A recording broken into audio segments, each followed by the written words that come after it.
وَلَقَدْ يَسَّرْنَا الْقُرْآنَ لِلذِّكْرِ فَهَلْ مِن مُّدَّكِرٍ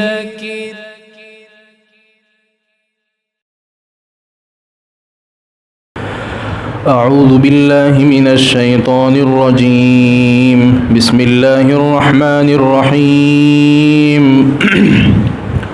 وَلَقَدْ عَلِمْتُمُ الَّذِينَ اعْتَدَوْا مِنكُمْ فِي السَّبْتِ فَقُلْنَا لَهُمْ كُونُوا قِرَدَةً خَاسِئِينَ فَجَعَلْنَاهَا نَكَالًا لِمَا بَيْنَ يَدَيْهَا وَمَا خَلْفَهَا وَمَوْعِظَةً لِلْمُتَّقِينَ۔ اور تم کو یہ بات اچھی طریقے سے معلوم ہے کہ جن لوگوں نے سنیچر کے بارے میں حد سے تجاوز کیا، ہم نے ان سے کہہ دیا کہ تم ذلیل بندر بن جاؤ،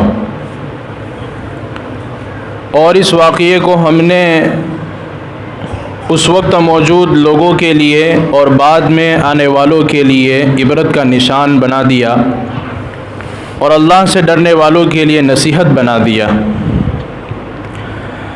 بنی اسرائیل ایک ایسی قوم تھی جن کے نیچر کے اندر ہی ٹیڑھا پن تھا۔ یہاں پر جس واقعے کا ذکر ہے وہ بنی اسرائیل کے ایک واقعے کا ذکر ہے، اور یہ واقعہ حضرت داؤد علیہ نبینا علیہ السلام کے زمانے میں پیش آیا، کیونکہ داؤد علیہ السلام بھی وہ نبی ہے جن کو اللہ نے بنی اسرائیل کی طرف بھیجا تھا۔ تو یہاں پر ایک اور ان کی جو ہے بری صفت کو بیان کیا جاتا ہے۔ واقعہ دراصل یہ تھا کہ داؤد علیہ السلام کے زمانے میں جو بنی اسرائیل قوم تھی، تو وہ لوگ دریا کے کنارے آباد رہتے تھے اور وہیں پر ان کی بستی تھی۔ تو انہوں نے اپنے نبی سے جو ہے اس بات کی درخواست کی کہ اللہ سے اس بات کی دعا کرو کہ پورے ہفتے کے اندر ایک دن ہمارے لیے ایسا ہو جس کے اندر چھٹی ہی ہو، اور ہم اس کے اندر آرام بھی کر لیا کریں اور اللہ کی عبادت بھی کر لیا کریں۔ تو اللہ تبارک و تعالیٰ کی طرف سے حکم یہ ہوا کہ سنیچر کے دن تم سارے کاروبار کو اور دنیا کی مشغولیوں کو چھوڑ کر آرام بھی کر لو اور اللہ کی عبادت بھی کر لو، اس میں تم کو کوئی کام نہیں کرنا ہے، دنیا کا تو بالکل ہی نہیں کرنا ہے، کاروبار ہے اور دکان ہے، دھندے ہیں، سب کچھ بند کر دینا ہے۔ تو انہوں نے جو ہے اللہ تبارک و تعالیٰ کے اس فیصلے پر جو ہے راضی ہو گئے کہ ہاں ہم یہ کریں گے، اور اللہ نے یہودیوں کے لیے سنیچر کا دن جو ہے بہت عزت والا بنا دیا، اور اسی طرح جو ہے عیسائی ہے ان کے لیے اتوار کا دن عزت والا ہے، اور ہمارے لیے جو ہے جمعہ کا دن جو ہے متبرک ہے، تمام دنوں کا سردار جمعہ کا دن۔ اب اللہ تبارک و تعالیٰ نے اب ان کی آزمائش لی، ان کو جو ہے جانچا کہ تم کتنے ہمارے حکم پر عمل کرنے والے ہو۔ اب ہوتا یہ تھا کہ وہ لوگ جو ہے دریا کے بالکل کنارے کے اوپر یہ بستی آباد تھی جس کو ایلا کہا جاتا ہے، اور آج کل اس کو عقبہ کے نام سے جانتے ہیں۔ اب اللہ تبارک و تعالیٰ نے ان کو کیسے آزمایا کہ جب سنیچر کا دن ہوتا تھا تو مچھلیاں بالکل سمندر کے اوپر آ جایا کرتی تھی، حتیٰ کہ مفسرین نے لکھا ہے کہ مچھلیاں سمندر کے اتنے اوپر آ جایا کرتی تھی پانی کے اوپر کہ پانی بھی نظر نہیں آتا تھا، اتنی مچھلیاں ہو جاتی تھی۔ اب ان کو جو ہے یہ سارا منظر دیکھ کر جو ہے منہ کے اندر پانی آنے لگا، تو سمندر کے پاس جاتے تھے لیکن پھر واپس آ جاتے تھے، اللہ کا حکم یاد آ جاتا تھا کہ نہیں اللہ نے تو منع کیا ہے، اور اگر ہم کریں گے تو اللہ ہمیں پکڑ لے گا۔ لیکن بار بار جو ہے اس طرح ہوتا رہا، تو انہوں نے ایک ہیلا رچا، ایک کھیل کھیلا جس کو ہماری زبان میں یوں کہا جاتا ہے کہ سانپ بھی مر جائے اور لاٹھی بھی نہ ٹوٹے۔ ایسا انہوں نے کیا۔ کیا کیا؟ قوم جو ہے بڑی چالاک بھی تھی اور بڑی ٹیڑھی بھی تھی کہ اللہ کا حکم بھی پورا ہو جاوے اور ہم جو کچھ کر لیوے اور اس کے اندر جو ہے اللہ کی نافرمانی بھی نہ ہو۔ تو انہوں نے کیا کیا، سمندر کے آس پاس یہ لوگ رہتے تھے تو انہوں نے سمندر کے کچھ کونوں کے اندر جو ہیں چھوٹے چھوٹے کھڈے بنا دیے اور وہاں سے نالی نکال لی. تو سنیچر کے دن یہ لوگ کھڈا بنا دیتے تھے تاکہ جو ہے مچھلیاں وہ چھوٹے کھڈے کے اندر جمع ہو جائے. دوسرے میں تیسرے میں ایسے چھوٹے چھوٹے کھڈے بنا دیے. پھر اتوار کے دن اس کو پکڑ لیتے تھے. اتوار کے دن اس کو پکڑ لیتے تھے. تو بولے ہم نے سنیچر کے دن تو پکڑا نہیں, اتوار کے دن ہی پکڑا. تو وہ ساری مچھلیاں کھڈے میں جمع ہو جاتی تھی. تو پھر وہاں پر جو ہے مٹی سے ڈھیر لگا دیتے تھے تاکہ دوسری مچھلیاں اندر نہ آئیں.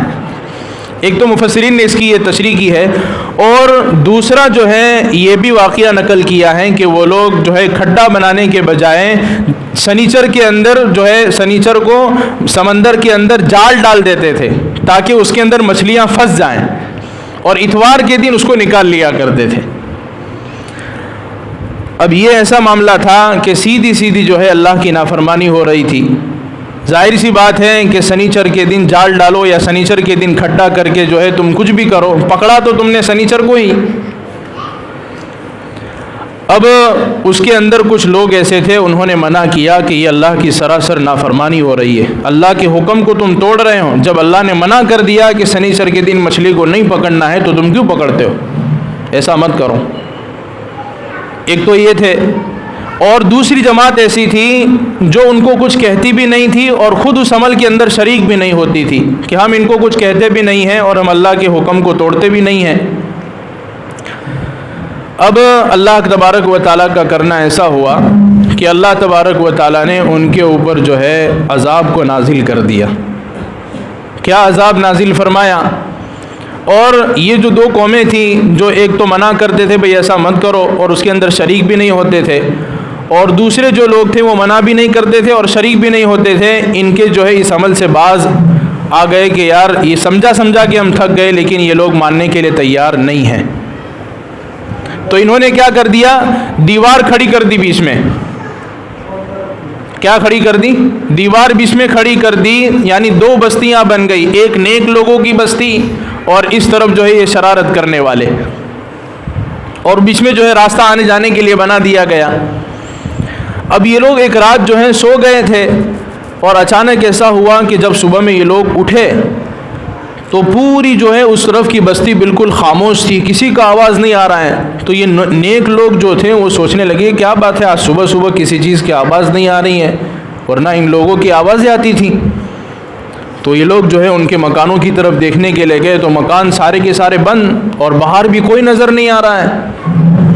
تو دروازہ کھول کر جو ہے انہوں نے دیکھا تو سارے کے سارے لوگ گھر میں موجود تھے, اور ان ساروں کی شکلیں اللہ تبارک و تعالیٰ نے بندروں جیسی بنا دی تھی. یہ نیک لوگ ان کو کہتے تھے کہ ہم نے تم کو کہا نہیں تھا کہ اللہ کے حکم کو توڑو گے اللہ تم پر عذاب ڈالے گا؟ تو وہ اپنے چہروں کو ہلاتے تھے کہ ہاں تم نے ہم کو نصیحت تو کی تھی لیکن ہم نے مانا نہیں. اللہ تبارک و تعالیٰ نے ان کی زبان کو بھی بند کر دیا تھا. ہاں ان کو عقل اور ہوش اور حواس سے پہچانتے تھے کہ یہ میرا بھائی ہے, یہ میرا باپ ہے, یہ میری بہن ہے, اتنا پہچانتے تھے. تو جو ہے منہ سے اشارہ کر دیا کہ آپ نے ہم کو نصیحت کی تھی, لیکن اللہ تبارک و تعالیٰ نے ان کی زبان کو بھی بند کر دیا اور ان کی صورتوں کو بدل دیا اور بندر بنا دیے گئے. اللہ تبارک و تعالیٰ اسی کو یہاں پر ذکر کر رہے ہیں, وَلَقَدْ عَلِمْتُمُ الَّذِينَ اعْتَدَوْا مِنْكُمْ فِي السَّبْتِ, کہ تم جانتے ہی ہو ایسے لوگوں کو جو تمہارے اندر پہلے گزر چکے ہیں, سنیچر کے بارے میں انہوں نے حد سے تجاوز کیا اور ہم نے ان کو کہہ دیا کہ ہو جاؤ ذلیل بندر. اور اس کے اندر یہ تفصیل نقل کی ہے کہ اللہ تبارک و تعالیٰ کی طرف سے یہ آواز آئی کہ فرشتے کو اللہ تبارک و تعالیٰ نے بھیجا کہ ان کے اندر یہ آواز ڈال دو, جیسے یہاں پر کہا کہ ہم نے کہا کہ ہو جاؤ ذلیل بندر, تو یا ایھا القریہ آواز آئی کہ اے بستی والو, یعنی جو نافرمان تھے ان کو حکم اللہ نے کیا کہ تم ذلیل بندر بن جاؤ. 3 دن تک یہ لوگ اسی حالت میں رہے اور 3 دن کے بعد یہ سارے کے سارے لوگ مر گئے. اب ہمارے زمانے میں کچھ لوگ یوں کہتے ہیں کہ یہ جو بندر ہیں نا وہیں سے آئے ہیں. یہ بات جو ہے بالکل سراسر غلط ہے. اس کے لیے ایک حدیث اللہ کے نبی علیہ الصلاۃ والسلام کی مسلم شریف میں نقل کی گئی ہیں, اور عبداللہ ابن مسعود رضی اللہ تعالیٰ عنہ اس کے راوی ہیں. عبداللہ ابن مسعود فرماتے ہیں کہ اللہ کے نبی علیہ الصلاۃ والسلام سے کچھ لوگوں نے سوال کیا کہ یا نبی اللہ ہمارے زمانے میں جو بندر ہیں کیا وہ یہ وہی لوگ ہیں جو وہ پہلے سے جن کی شکل اللہ نے بندر جیسی بنا دی تھی؟ تو اللہ کے نبی علیہ الصلاۃ والسلام نے جواب دیا کہ اللہ تبارک و تعالیٰ کسی قوم کے اوپر ان کی صورتوں کو بدل دیتا ہے اور عذاب کے طور پر اس کے اوپر نازل کرتا ہے تو ان کی نسل آگے چلتی نہیں ہے۔ اللہ تبارک و تعالیٰ ان کی نسل کو اسی جگہ پر مٹا دیتے ہیں۔ پھر آگے اللہ کے نبی علیہ الصلاۃ والسلام نے فرمایا کہ آج کل جو بندر ہیں وہ ایک اللہ تبارک و تعالیٰ کی مستقل مخلوق ہے، وہاں کی آئی ہوئی نہیں ہے۔ فَجَعَلْنَاهَا نَكَالًا لِمَا بَيْنَ يَدَيْهَا وَمَا خَلْفَهَا وَمَوْعِظَةً لِّلْمُتَّقِينَ، اور ہم نے اس وقت کے لوگوں کے لیے اور بعد میں آنے والے لوگوں کے لیے یہ واقعہ عبرت کا نشان بنا دیا کہ دیکھو جو حکم اللہ تبارک و تعالیٰ نے جیسا دے دیا ہے اس پر عمل کر لینا، اس میں ہیلے نہیں کرنے کے کہ ایسا کروں گا تو ایسا ہوگا، ایسا کروں گا تو ایسا ہوگا، پھر اللہ تبارک و تعالیٰ کی طرف سے آدمی کی پکڑ ہوتی ہے۔ تو اللہ تبارک و تعالیٰ یہی سمجھانا چاہتے ہیں کہ ہم نے عبرت کا نشان بنا دیا، وَمَوْعِظَةً لِّلْمُتَّقِينَ، اور اللہ سے ڈرنے والوں کے لیے نصیحت بنا دیا۔ اب ایسے جو واقعات پیش آتے ہیں وہ اس لیے آتے ہیں کہ تاکہ آدمی کو اللہ تبارک و تعالیٰ متنبہ کرنا چاہتا ہے کہ جو حکم اللہ نے قرآن میں بیان کر دیا اور جو باتیں بیان کر دی اس پر عمل کر گزرو۔ کیوں، کیسا، یوں نہیں ہونا چاہیے، ایسا ہونا چاہیے، یہ سوال جو ہے ہمارے لیے درست نہیں ہے۔ دوسری بات، اللہ تبارک و تعالیٰ نے ہمارے لیے جو محترم دن بنایا ہے وہ جمعہ کا دن ہے۔ اب ہم سوچیں کہ جمعہ کا دن عبادت کا دن ہے تو اس میں ہم اپنے آپ کو عبادت میں کتنا مشغول کرتے ہیں۔ جمعہ کے دن جمعہ کی نماز بہت بڑی عبادت ہے، اسی طرح بہت ساری عبادتیں جمعہ کے دن رکھی گئی ہیں، تو اس وقت ہم کتنی عبادت کرتے ہیں اللہ کی۔ قرآن کریم میں اللہ نے صاف طور پر اس کا حکم فرمایا ہے کہ اذا نودی للصلاۃ من یوم الجمعۃ فاسعوا الی ذکر اللہ وذروا البیع، کہ جب مؤذن پہلی آواز پکارتا ہے یعنی پہلی اذان ہوتی ہے تو جمعات کے دن یہ اللہ تبارک و تعالیٰ کا حکم ہے کہ اپنی خرید و فروخت چھوڑ دو، دکان اور کاروبار سب بند کر دو، وذروا البیع، اور فوراً جو ہے اللہ کی یاد کی طرف دوڑو یعنی نماز کی طرف جاؤ۔ نماز کی تیاریاں جمعہ کے دن جو ہے صبح سے ہو جانی چاہیے، اور جب اذان کا وقت ہو تو آدمی اپنے کاروبار کو بند کر دے۔ لیکن اس میں بھی ہیلے ہوتے ہیں، کیسے؟ بڑی دکان ہوتی ہے تو ایک کاریگر دوسرے کاریگر کو، چھوٹا سیٹ بڑے سیٹ کو کہتا ہے کہ 1:30 والی میں تو پڑھ کے آ جا، میں 1:45 والی میں چلے جاؤں گا، تو وہ 1:30 والے میں چلے جاتے لیکن دکان بند ہوتی نہیں ہے۔ حالانکہ اللہ نے کیا حکم دیا ہے؟ وَذَرُوا الْبَيْعَ، خرید و فروخت تو چھوڑ دینی ہے تم کو، خرید و فروخت تو ہونی ہی نہیں چاہیے اس میں، لیکن یہ ہیلا اپنایا جاتا ہے۔ تو یہ عزیز و بزرگوں یہ درست نہیں ہے۔ جمعہ کا دن مبارک دن ہے، اس وقت اللہ کی عبادت کی طرف ہمیں دوڑنا چاہیے۔ اللہ تبارک و تعالیٰ ایسے واقعات سے جو ہے ہمیں سبق لینے کی توفیق عطا فرمائے۔ اور آخر میں فرمایا وَمَوْعِظَةً لِّلْمُتَّقِينَ، اللہ سے ڈرنے والوں کے لیے واقعات نصیحت ہوا کرتے ہیں۔ یعنی اس کا ایک مطلب تو یہ ہے کہ جو اللہ سے ڈرنے والے ہوتے ہیں وہ اس واقعے سے نصیحت لیتے ہیں، اور دوسرا اس کا مطلب ہوتا ہے کہ اللہ سے ڈرنے والے لوگ جو ہیں جب ایسے واقعات پیش آتے ہیں تو ان کی اطاعت میں اضافہ ہو جاتا ہے۔ ان کی اطاعت میں کیا ہو جاتا ہے؟ اضافہ ہو جاتا ہے۔ پہلے کچھ تھوڑے نیک عمل کر رہے تھے، لیکن جب ایسے واقعات دیکھے کہ اللہ تبارک و تعالیٰ اپنی نافرمانی پر یہ پکڑ کرتا ہے تو ان کی اطاعت میں اور اضافہ ہو گیا، ان کے نیک عمل اور بڑھ گئے۔ تو یہ متقیوں کی نشانی ہوتی ہے کہ واقعات کو دیکھ کر جو ہے عبرت لینا، نصیحت حاصل کرنا اور اطاعت کے اندر اپنے آپ کو آگے بڑھانا۔ اللہ تبارک و تعالیٰ ہم سب کو عمل کرنے کی توفیق عطا فرمائے۔